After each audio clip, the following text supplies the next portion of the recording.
¿Cómo podemos darnos cuenta, por ejemplo, de que nos está dando un infarto? Porque una vez pensaba, me duele el pecho, y luego, no, es el brazo. ¿Es así? ¿Es un brazo, es el otro? ¿Son los dos?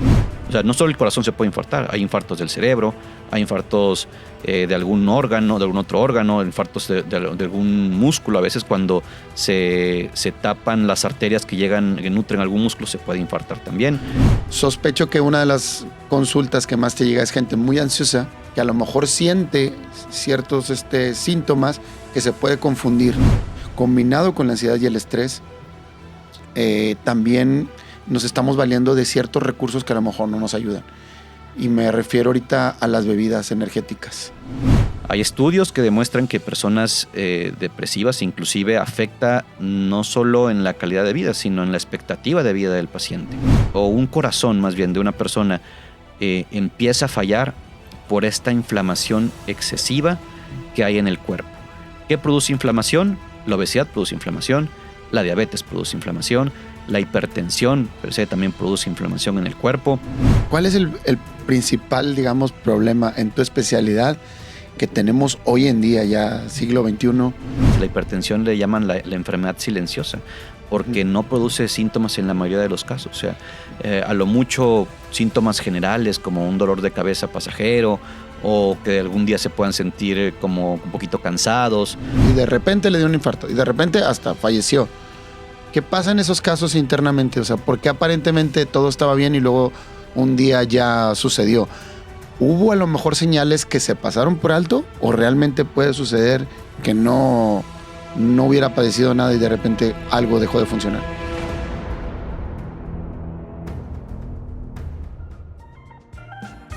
El doctor Francisco Cruz es un destacado médico internista y cardiólogo con alta especialidad, certificado por el Consejo de Medicina Interna y Cardiología. Actualmente se dedica a la atención médica privada y desempeña el cargo de jefe médico del Departamento de Cardiología en el Hospital Oca Auna. A lo largo de su carrera, el Dr. Cruz ha impactado positivamente la vida de miles de personas, brindando atención médica de excelencia y educando sobre la importancia de la salud cardiovascular. Su compromiso y pasión por la medicina lo han convertido en un referente en su campo, siempre dispuesto a compartir su conocimiento para mejorar la calidad de vida de sus pacientes y la comunidad en general. Esto es En Llamas Podcast con Fabek Veloz. Bienvenidos una vez más en Llamas Podcast. Estamos ahora con el doctor y cardiólogo Francisco Cruz, que nos va a hablar de un tema súper interesante porque estamos hablando de las principales causas de muerte y esto alarma un poquito y queríamos entender un poquito más de qué se trata, cómo se maneja esto, porque a veces también nos hacemos ideas de más y a veces nos preocupamos de más. A veces hay que ponerle una atención de vida. Bienvenido una vez más, doctor. Muchas gracias, Fabek. Encantado de estar aquí contigo y con toda tu audiencia. Pues bueno, sí, como bien lo mencionabas, vamos a empezar a hablar sobre la enfermedad que más mortalidad o que más muertes produce tanto en México y en el mundo y su relación con lo psicológico, ¿no? Con posiblemente el estrés y la ansiedad. Esta enfermedad se llama infarto agudo al miocardio o lo podemos englobar como enfermedad cardiovascular y de acuerdo a estadísticas es la principal causa de muerte desde hace mucho tiempo. Solamente en la época de COVID, esos 2 años, le ganó el COVID, pero antes y ahora después de COVID sigue siendo la enfermedad número 1 de muertes en México y en el mundo. Yo recuerdo que estábamos muy alarmados en México, que éramos según más obesidad a nivel infantil, luego también adultos, por lo tanto también empezó la diabetes, luego crece a nivel mundial también. Bueno, nosotros nos volvemos primer lugar y empieza a expandirse, pero ahorita me cambia un poquito la perspectiva porque entonces resulta que ya no tiene que ver o no es la principal causa de muerte, sino lo cardíaco. ¿Cómo llegamos a eso? Sí, de hecho es una consecuencia de la otra. Es decir, la diabetes, la obesidad, la hipertensión, el tabaquismo, todo eso son factores de riesgo cardiovascular que a la larga, si no los controlamos, van a generar el infarto agudo al miocardio, que es lo que más muertes produce en los mexicanos y en el mundo.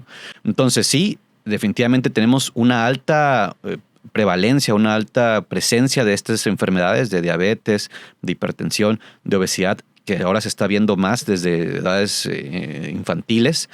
Y esto, como no controlamos o dejamos que los niños crezcan consumiendo alimentos hipercalóricos, teniendo sobrepeso u obesidad, pues bueno, esto se va acumulando, va generando una placa de colesterol, principalmente en las arterias del corazón, y esa, hay varias causas de infartos, pero esa es la principal o la que más produce el infarto agudo del miocardio. Una placa de colesterol que se forma en las arterias del corazón.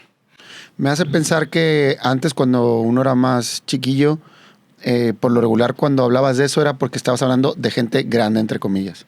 Sospecho que ahora entonces también empieza a verse este tipo de casos en gente más joven. Definitivamente. Como bien lo dices, si tú te vas a los libros, cuando yo estudié, por ejemplo, medicina, las estadísticas decían que los infartos, el promedio de edad estaba por arriba de los 60 años. Hoy en día te puedo decir, basado en artículos y en mi experiencia personal, que probablemente esa estadística se ha avanzado, se ha modificado al menos una década atrás. Podemos decir que entre los 15 años, entre los 45 y 55 años es el grosor máximo de pacientes que se infartan. A pacientes que se pueden infartar con menor edad, sí. Que hay muchos otros factores que pueden hacer que se infarten. El consumo de drogas también influye en eso, en pacientes jóvenes, aunque hay pacientes jóvenes que también tienen las arterias del corazón tapadas. Pero más o menos entre arriba de los 40 a 45 es cuando ya empezamos a ver ya pacientes infartados. No chavillos. Así es. Así es, súper jóvenes. Sí, no, es alarmante. Ahora, a mí, es que tengo varias preguntas aquí en la cabeza y quiero ponerle un poquito de orden. Ahorita que estás hablando de esto, ¿cómo podemos darnos cuenta, por ejemplo, de que nos está dando un infarto? Porque una vez pensaba, me duele el pecho. Y luego, no, es el brazo. ¿Es así? ¿Es un brazo, es el otro? ¿Son los dos? Fíjate, ¿o es uno de tantos? Sí, que es muy buena pregunta. Porque, como bien lo dijiste, todos sabemos que un dolor en el pecho es sinónimo de infarto o de algo cardíaco. Esa cuestión, está bien, está excelente. En la mayoría de los casos ocurre así. O sea, el síntoma cardinal de un síndrome coronario agudo, que es un infarto en términos médicos, es el dolor en el pecho, que le llamamos en términos médicos angina o angina de pecho, que es un dolor fuerte, opresivo, que como si algo pesado encima del tórax, que te estuviera oprimiendo el tórax, y que en ocasiones se puede irradiar.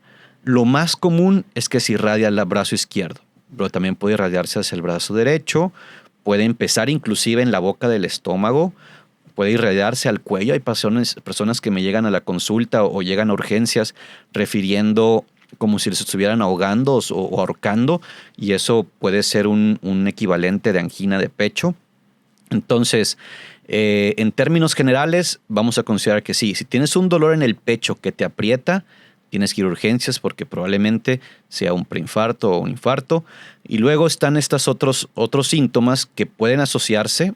Si es algo que es pasajero, bueno, puedes esperarte a tomar una consulta con un especialista, como un cardiólogo, pero si es algo que no se quita, pues definitivamente tienes que ir a urgencias. Entonces, todo dolor, vamos a considerar desde el cuello hasta la boca del estómago, que sea de tipo opresivo, en la mayoría de los casos, que se asocie a otros síntomas como falta de aire, sudoración profusa o sensación de desmayarse, eso hay que considerarlo como un infarto y hay que ir a urgencias a atenderse.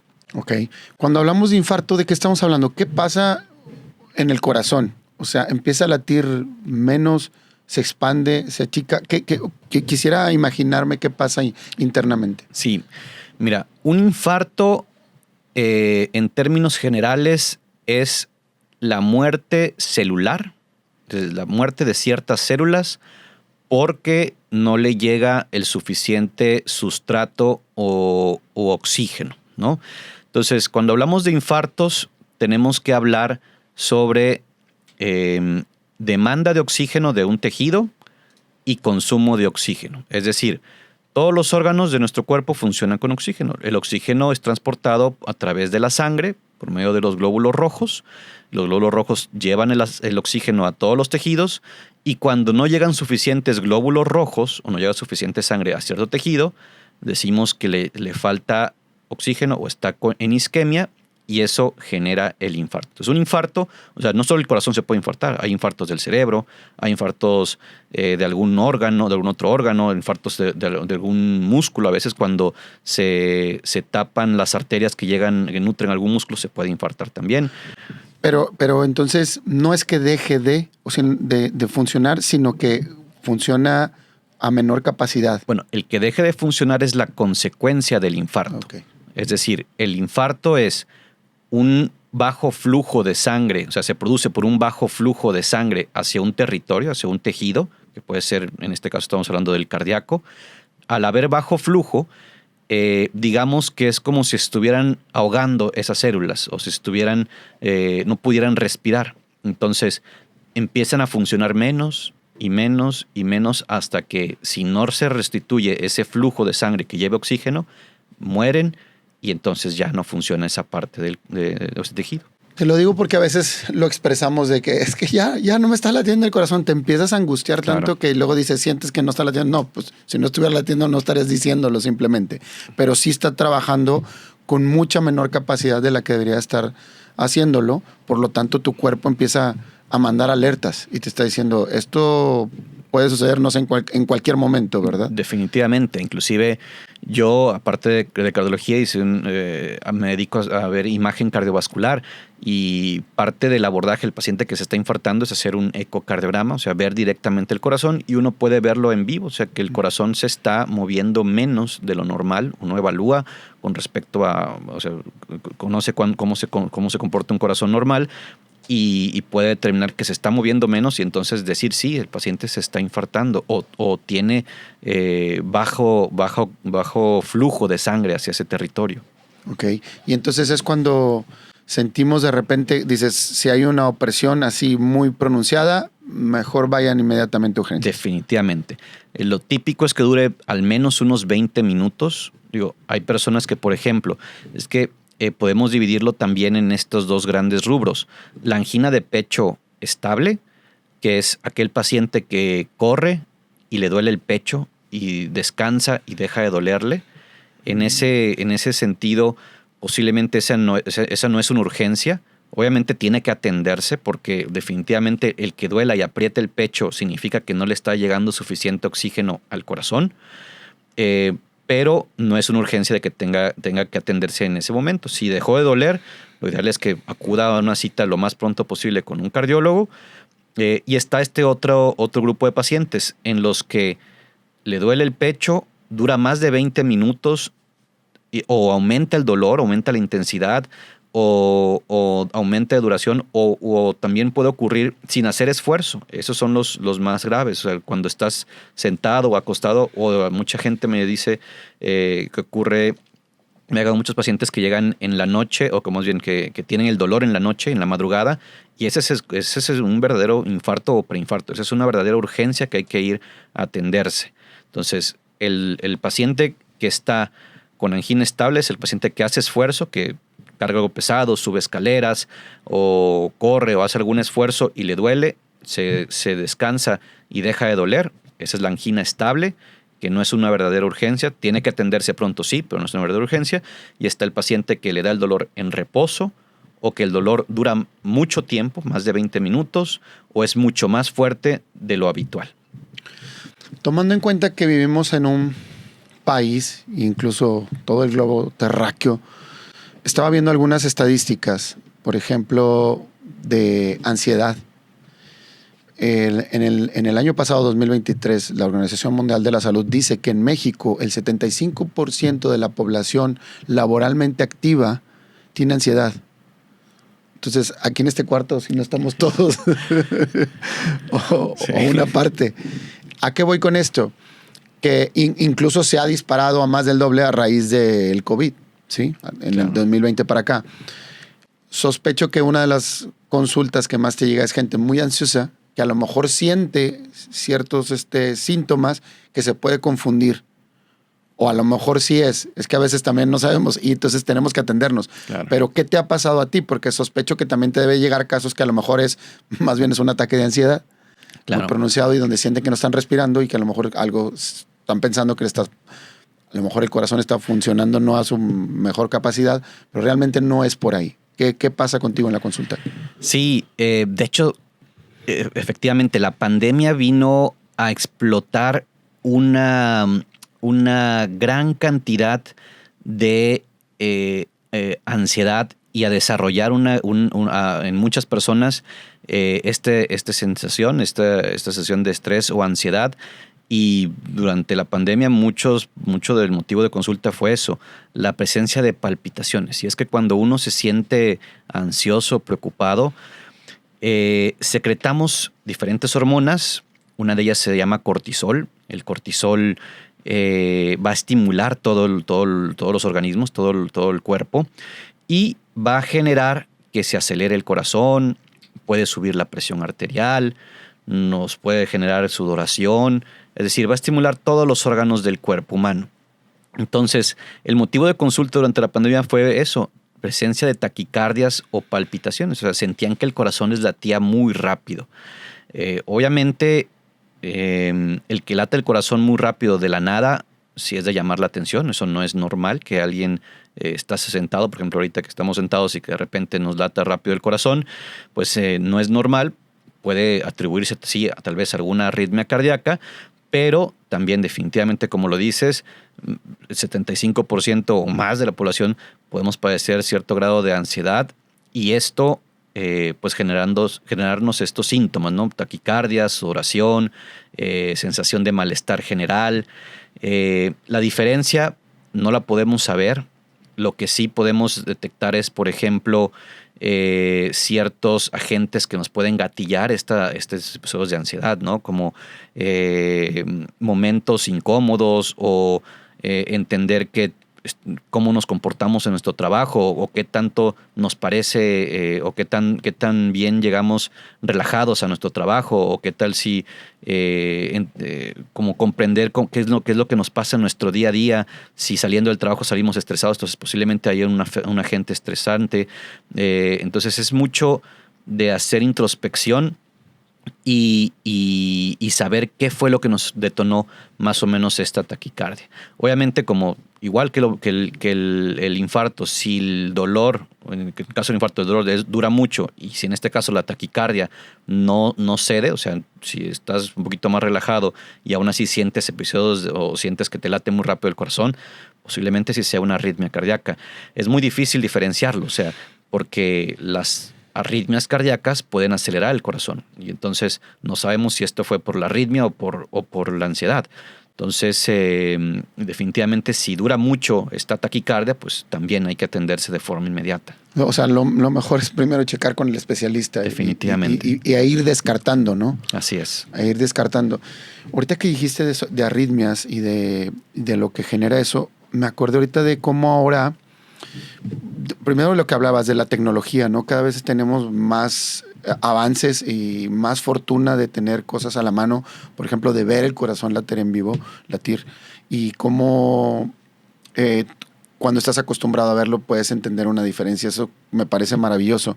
Pero también al mismo tiempo, conforme vamos avanzando, como que de pronto tenemos, combinado con la ansiedad y el estrés, también nos estamos valiendo de ciertos recursos que a lo mejor no nos ayudan. Y me refiero ahorita a las bebidas energéticas, ¿sí? Que a mí me sorprende mucho ver en gente muy, muy joven, estoy hablando de adolescentes, ¿sí? Que por querer tener mayor rendimiento, ¿sí? ¿Para qué? No sé, para enfiestarse más o para durar más en una desvelada, empiezan a beber estas bebidas que sabemos que alteran, en algunos casos, el ritmo cardíaco. Sí, estas bebidas son estimulantes, ¿no? O sea, el estimulante más común que conocemos pues es el café, la otra es el tabaco, ¿no? La nicotina nos estimula. Y están estas otras bebidas, ¿no? que tienen una gran cantidad de glucosa. La glucosa, en términos generales, se llama azúcar, y el azúcar es la principal fuente de energía de nuestro cuerpo. O sea, nuestro cuerpo funciona inicialmente por azúcar, y cuando se nos acaba el azúcar ocupamos las grasas. Entonces, por eso es que funcionan estas bebidas, porque le da un shot Traen grande, todo. un shot grande de azúcar. Algunas tienen otros estimulantes como taurina o otras cosas, pero principalmente es el shot de azúcar que estimula el cerebro y por eso nos mantiene muy, muy activos, ¿no? El problema es esto, que sí, o sea, estimula no solo el cerebro, sino todo el cuerpo y puede generar taquicardia, sudoración, sensación como de angustia o ansiedad. Se puede generar estos síntomas también, y más las personas que son más propensas a padecer ansiedad, pues definitivamente ese tipo de bebidas hay que eliminarlas, ¿no? Claro. La depresión también, que también ha crecido en los últimos años, y que gran parte de la población, estamos hablando aproximadamente un 20%, hasta estadísticas de hace como 2021, tiene que ver también relacionado con afecciones cardíacas. Fíjate, de hecho, como estábamos mencionando al principio, ¿no? Hay factores de riesgo muy conocidos y muy estudiados, como la diabetes, factores de riesgo cardiovascular, factores que predisponen a infartos, como la diabetes, la hipertensión, la obesidad, el tabaquismo, el sedentarismo. Todo eso está ampliamente demostrado que va a predisponer al paciente a tener un infarto, ¿no? Hay otros factores que anteriormente no eran tan estudiados, pero que ahora están tomando mucha fuerza. Algunos de ellos son algunas enfermedades, como algunas enfermedades autoinmunes, y otros que siempre han estado con nosotros, pero que no les hemos dado tanta importancia, como bien lo mencionas, el estrés, la ansiedad y la depresión. Hay estudios que demuestran que personas depresivas inclusive afecta no solo en la calidad de vida, sino en la expectativa de vida del paciente. Y es que estas emociones, cuando se perpetúan, como te había mencionado, van a producir la secreción principalmente de la hormona que es el cortisol. Este cortisol es una hormona que estimula todo el cuerpo y que además favorece inflamación en todo el cuerpo. Esta hormona cortisol va a elevar la presión arterial, que además de forma indirecta, o sea, no solo directamente, sino de forma indirecta al producir hipertensión, el cortisol ya con esto está produciendo un factor de riesgo cardiovascular, está generando la hipertensión, pero además esta inflamación es lo que más nos afecta en todos los órganos. O sea, una persona, o un corazón más bien de una persona, empieza a fallar por esta inflamación excesiva que hay en el cuerpo.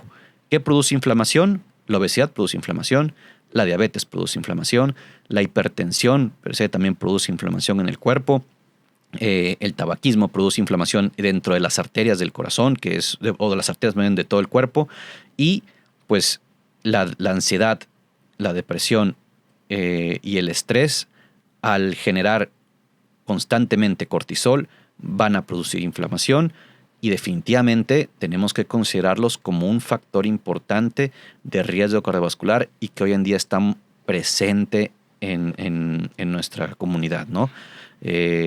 Simplemente pues en nuestro medio, en Monterrey, el traslado de un lugar a otro con un tráfico, definitivamente eso genera algo de estrés en nosotros.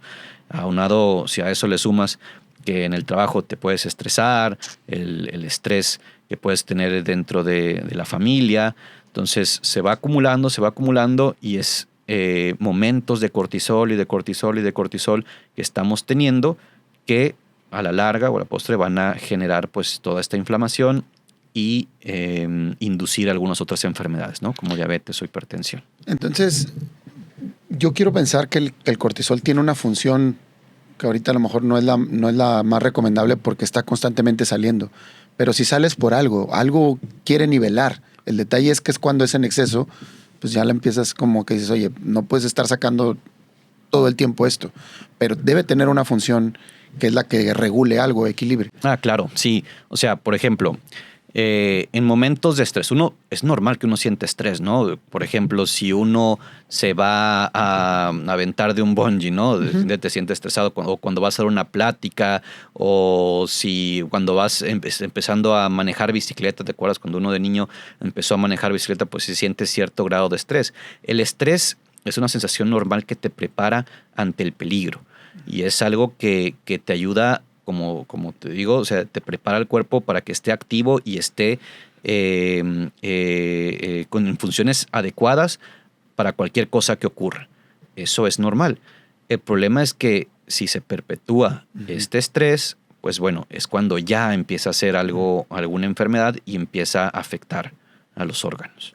¿Qué es lo que más ves? Ahorita hablamos de las taquicardias, de la hipertensión. ¿Cuál es el principal, digamos, problema en tu especialidad que tenemos hoy en día, ya siglo XXI? Y no sé si hay alguna expectativa al respecto también. No sé si positiva o negativa. Sí, mira, bueno, la enfermedad más mortal sigue siendo el infarto. Me llegan muchos pacientes o que ya sufrieron un infarto, desafortunadamente, o que tienen síntomas de angina. Pero probablemente la causa más común sea hipertensión, taquicardias o palpitaciones y el dolor de angina de pecho. La taquicardias o palpitaciones se aumentó muchísimo durante la pandemia, como te estaba comentando, que la mayoría de ellos era pura ansiedad. O sea, es difícil saberlo cuando lo tienes, ¿sí? Lo ideal es acudir con un especialista, un cardiólogo, para determinar si en verdad es una arritmia o no. Yo lo que hago es los interrogo mucho, indago mucho en su entorno del paciente,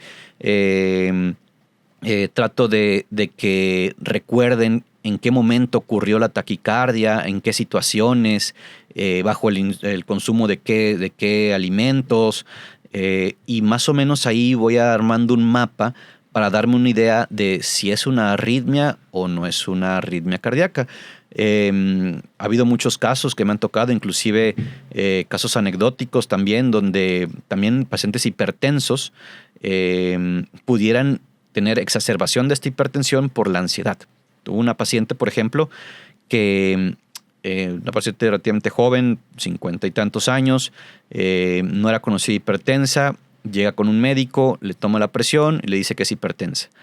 La paciente pues era muy aprensiva. Definitivamente cuando le tomó la presión, el doctor tenía la presión alta. Cuando llegó conmigo para corroborar si era hipertensa, estaba por las nubes la presión arterial, estaba como en 180, 100 la presión arterial. Pero me di cuenta al interrogarla que era una paciente muy ansiosa y que además le daba mucho miedo esto de padecer hipertensión. Obviamente al principio la manejé con antihipertensivos, tener 180, 100 es peligroso, pero definitivamente con apoyo de colegas, con psicólogos, con psiquiatras, pudimos dar algo de tratamiento. Poco a poco fui retirando el antihipertensivo, fui dándole seguimiento, porque cada vez iba normalizándose la presión arterial, fui retirando medicamentos, hasta el grado tal que hubo una consulta en donde me llegó, dijo la paciente, no, ya me siento muy bien, estaba tomando todavía en ese momento un ansiolítico, ya hoy en día ya no lo toma, pero en ese momento sí todavía lo tomaba y se veía mucho más relajada. Le quité el antihipertensivo, le hice un estudio que se llama MAPA, que es un monitoreo de la presión arterial en casa, es un aparatito que se llevan a su casa y le está tomando la presión cada 15 minutos y que resultó que en promedio tenía una presión arterial normal. Entonces esa paciente, no es lo más común, habitualmente después de los 40 puede desarrollar hipertensión, es más probable, pero esa paciente definitivamente no era hipertensa, era nada más una paciente con un estrés o una ansiedad tan excesiva que le provocó una elevación severa de la presión arterial. Y entonces cuando se atiende de la manera correcta y afortunadamente, como dices tú, oye, estoy viendo ciertos niveles que no son los como adecuados, pero estoy viendo dónde están lo que está disparando, digamos, hay que enfocarnos más en eso, ¿no? Entonces se refiere a otro especialista, pero se maneja de la mano para estar monitoreando. En este ejemplo que tú dices, a mí me llama la atención que primero que le haya dado un seguimiento, porque dices, si poco a poco ha ido retirando medicamentos y todo eso, es porque hizo las cosas que tenía que hacer en tiempo y forma, que a veces no es lo más común. Ya medio me siento bien, lo suelto y regresa.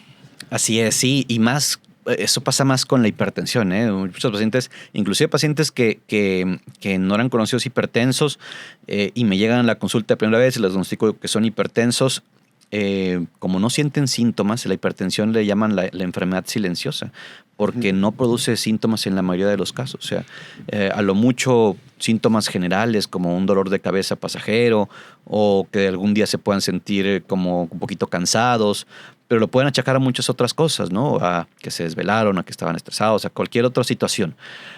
Habitualmente no produce síntomas la hipertensión hasta que ya afecta algún órgano de forma importante. Y eso puede ser catastrófico porque el paciente puede estar con presiones tan elevadas. Hace poco tuve un paciente con una presión de 200/100, que eso es un riesgo de que pueda tener una hemorragia en el cerebro, una falla del corazón aguda o una falla del riñón. Entonces, importante eso que dices, o sea, que el propio paciente tome conciencia de qué es lo que tiene, que pueda digerir o entender, y en eso me apoyo mucho también con colegas como tú, o con psicólogos o psiquiatras, que puedan ayudar a la persona a sobrellevar esta noticia de tener esta enfermedad. Entender que la hipertensión, que la diabetes son enfermedades crónicas, pero que si se controlan no son mortales. Uno puede vivir con estas enfermedades toda la vida sin que tenga una repercusión importante en nuestra salud, siempre y cuando las mantengamos controladas. Sí, eso es una fortuna, sin embargo a veces juega en contra porque si no me voy a morir, entonces dale y ahí vemos cómo lo solucionamos, depende de la personalidad de cada quien. Claro. Nada más me quedo a veces con una duda que a veces sucede, o sea, estaba muy bien y de repente le dio un infarto y de repente hasta falleció. ¿Qué pasa en esos casos internamente? O sea, ¿por qué aparentemente todo estaba bien y luego un día ya sucedió? ¿Hubo a lo mejor señales que se pasaron por alto o realmente puede suceder que no hubiera padecido nada y de repente algo dejó de funcionar? Bueno, mira, en medicina lo que es seguro es que nada es seguro, ¿no? Ni nada es 100% verdadero, ni es un dogma. Entonces, la estadística, los libros, los artículos te pueden mencionar algo, pero cada paciente es diferente, ¿no? Cada persona reacciona o vive la enfermedad de forma diferente, no solo en lo psicológico, sino también en lo físico. Es decir, hay casos catastróficos donde una persona sin tener un solo factor de riesgo cardiovascular pudiera tener algún infarto. Sí, puede ocurrir. Hay ciertas situaciones en las que no nos podemos dar cuenta, como por ejemplo el tener este grado de inflamación, pero es que también la inflamación a veces no nos da ningún solo síntoma o síntomas generales, como te digo, o sea, un cansancio de vez en cuando o un dolor de cabeza o dolores musculares de vez en cuando. O sea, son síntomas que se los podemos achacar a muchas otras cosas.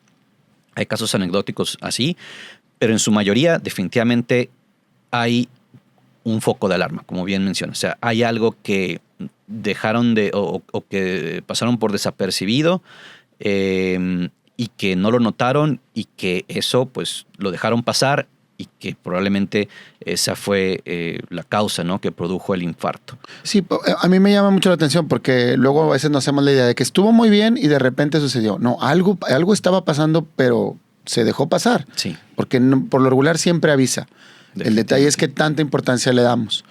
Pero es muy interesante lo que tú dices. O sea, a final de cuentas es ir con el especialista porque luego ahorita nos da mucho por autodiagnosticarnos y automedicarnos. Pero vamos a poner mejor las cosas en claro y mejor vamos a quitar y vamos a ir buscando cuál es el camino correcto, siempre de la mano, incluso no nada más de uno, sino de 2 o 3 para que realmente uno tenga la salud. Y siempre la prevención va a ser más barata en muchos sentidos, que a veces decimos, sí, pero no quiero porque luego va a pasar esto, me voy a tener que hacer unos estudios. Pues es preferible a veces, pero saber que quitar eso ya de un lado o hacer el seguimiento que se tenga que hacer para más adelante realmente tener una vida lo más sana posible. Sí, definitivamente quitarse ese miedo, el miedo al ir con el especialista, con el cardiólogo o el nefrólogo, porque muchas veces se pueden detectar las enfermedades muy a tiempo y prevenir cosas más catastróficas, ¿no? Miedo que te dé un infarto, o sea, no miedo que te puedan diagnosticar algo que te puede producir un infarto. O sea, si te diagnostican hipertensión, diabetes, obesidad, pues son cosas que se pueden controlar, depende de cada persona, pero en menor o mayor medida fácilmente se pueden controlar. Pero definitivamente lo ideal es quitarse el miedo, ir a que te revisen, a que te hagan un diagnóstico, a que evalúen tu riesgo cardiovascular. Toda persona arriba de 40 años tiene que evaluar su riesgo cardiovascular, su riesgo de tener un infarto de aquí a 10 años. Y a partir de ahí establecer estrategias para prevenir precisamente la generación de este infarto. Y si lo simplificamos, alimentación básica. Recomendaciones generales. Ajá. Evidentemente, si tienes ya una enfermedad conocida que produce infartos como diabetes, hipertensión, obesidad o que fumas, hay que controlar eso con un especialista, ¿no? Un internista o un cardiólogo o quien sea tu médico familiar, ¿no? Ahora, otras cosas que no las tomamos en cuenta, como bien mencionas, la ansiedad, el estrés. Esto lo podemos manejar con algunas medidas generales, como por ejemplo, yo siempre recomiendo a mis pacientes hacer actividad física. El ejercicio definitivamente elimina esta sensación de estrés o ansiedad, reduce los niveles de cortisol después de hacer ejercicio y nos relaja. Además de que sirve como prevención cardiovascular. O sea, el hacer ejercicio también ayuda a que quememos calorías, que reduzcamos peso y entonces prácticamente atacamos diferentes factores de riesgo con solo una actividad, ¿no? Hacer ejercicio. Lo recomendado por la Asociación Americana del Corazón es al menos 150 minutos de ejercicio aeróbico, o sea, de ejercicio físico a la semana. 150 minutos a la semana, que si los repartes son 30 minutos en 5 días, como mínimo. Y no cuenta el ejercicio de tu trabajo. Esa es otra cosa. Que a veces lo queremos sumar de que, al cabo yo voy abajo escaleras y subo y camino. Exacto. O yo barro, no. O yo me la paso cargando. Ese no cuenta. Cuenta el ejercicio. Lo recomendado es el ejercicio en tu tiempo libre. Es caminar, correr, trotar, bailar, nadar, hacer bicicleta, lo que sea, pero que estés moviéndote constantemente, mínimo 30 minutos, como mínimo. Obviamente, si lo haces más tiempo o más días, pues es mucho mejor y más benéfico para tu salud, ¿no? Entonces, es lo mínimo indispensable, ¿ok? Hay un estudio muy importante, de hecho, que comparó el ejercicio que hacían personas durante su trabajo, incluyó personas de la construcción o varias personas que hacían esfuerzo físico durante su trabajo, comparado con aquellos que además de ese ejercicio hacían ejercicio extra durante su tiempo libre y eventualmente tuvieron menos infartos o menos eventos cardiovasculares, aquellos que hicieron ejercicio durante su tiempo libre también. Entonces, por eso recae la importancia del ejercicio fuera del trabajo, ¿no? El ejercicio es importante, el manejo del estrés, el buen control de sueño, importante. Nosotros cuando dormimos lo podemos dividir en cierto número de ciclos del sueño. Vamos a poner que un ciclo completo son más o menos 90 minutos. Entonces, establecer cuántas horas tenemos que tener de sueño. Lo ideal es que tengamos entre 4 y 6 ciclos completos más o menos de sueño. Si tenemos menos, podemos estar cansados todo el día, o inclusive si tenemos más también. O sea, si tenemos más de 8 horas, pues a veces nos podemos sentir inclusive cansados a pesar de haber dormido más de 8 horas. Y eso es por los ciclos de sueño que estamos teniendo. Entonces, la higiene de sueño es importante. O sea, el desvelarse definitivamente altera nuestra secreción de hormonas. Hay hormonas que se secretan únicamente en la noche y cuando estamos dormidos, y otras que se secretan al despertar, otras que se secretan durante el día al estar despiertos. Entonces, el tener ese buen control del sueño, el realizar actividad física, y yo siempre les recomiendo a mis pacientes también hacer algo que los entretenga, o sea, el hacer alguna actividad que les quite ese estrés del trabajo, de la casa, de donde estemos, de lo que nos está generando estrés. Hacer algo que nos entretenga, algo que nos mantenga la mente ocupada. Eso definitivamente disminuye los niveles de cortisol, nos relaja y evitamos este factor de riesgo tan importante y tan escondido que es la ansiedad y el estrés. Te agradezco mucho, doctor. Gracias por haber aceptado la invitación. Creo que vamos a tener más claro ciertas alarmas o ciertas evidencias para también saber, no nada más de uno, a veces de quien está alrededor. A veces decir, oye, se me hace que a lo mejor tú pudieras, porque a veces la misma gente nos recomendamos, oye, a lo mejor pudieras darle por este lado, ¿no? Porque aunque no nos pase directamente, y es válido si es gente que te quiere, que te conoce, que te observa, dice, no estaría de más checarte, ¿no? Y como bien dices, quitarse el miedo a visitar al doctor, al especialista, al terapeuta, porque realmente lo importante es que tengas una mejor calidad de vida. Y a veces tu vida ya estás tan acostumbrado a que no esté funcionando al 100, que esa se vuelve tu normalidad, pero puedes tener algo mejor si haces el camino y los pasos a seguir. Te agradezco mucho por haber asistido aquí. No, sé que andas corriendo y sí estoy un corte de pacientes, pero gracias por que yo creo que le va a servir a muchas personas cuando vean este episodio, ¿sí? Les agradezco a ustedes que también nos están viendo y escuchando, y lo mejor que pueden hacer por nosotros para seguir transmitiendo esta información es que nos puedan seguir en nuestras redes sociales, darle like y a lo mejor compartirlo con quien tú creas que le puede interesar. Mi nombre es Fabek Veloz, nos vemos en otro episodio más de En Llamas Podcast.